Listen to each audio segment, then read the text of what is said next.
...6,5 milyon nüfuslu bir ülkeden bahsediyoruz.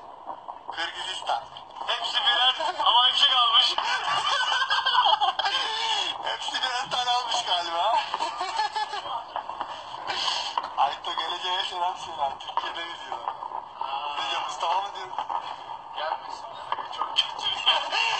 Abi buraya sakın gelmeyin. Uçak biletlerinizi falan iptal edin. Böyle ülke yok yani. Ruslarla Kırgızlar karışık. Hangisinin Rus hangisinin Kırgız olduğunu anlaşılması zor. Adam savaşa böyle gitmiyorlar şerefine. Gidemez ki. 6 milyon.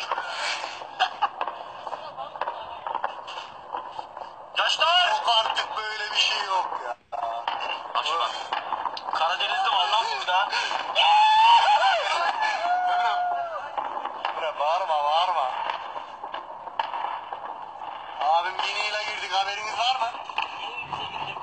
Sizde Aytam, Ukbayızlar mı? 2 gün sonra finallerimiz var yani, bundan da haberiniz olsun.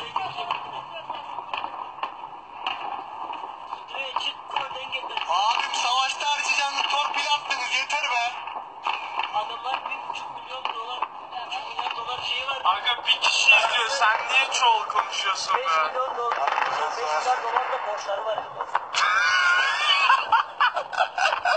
Yarın kapat sonra konuşursun lan. Dondun abi. Adam borçtan bahsediyor ya. Hadi şu beyin göz alıyor mu bunlar? Alıyor. Gir lan içeri. Abim bir kişi izliyor, hangi kişi? Kim? Nasıl bir kişi ya? Hepiniz buradasınız. Arif izliyorum inşallah. Arif kardeşim benim.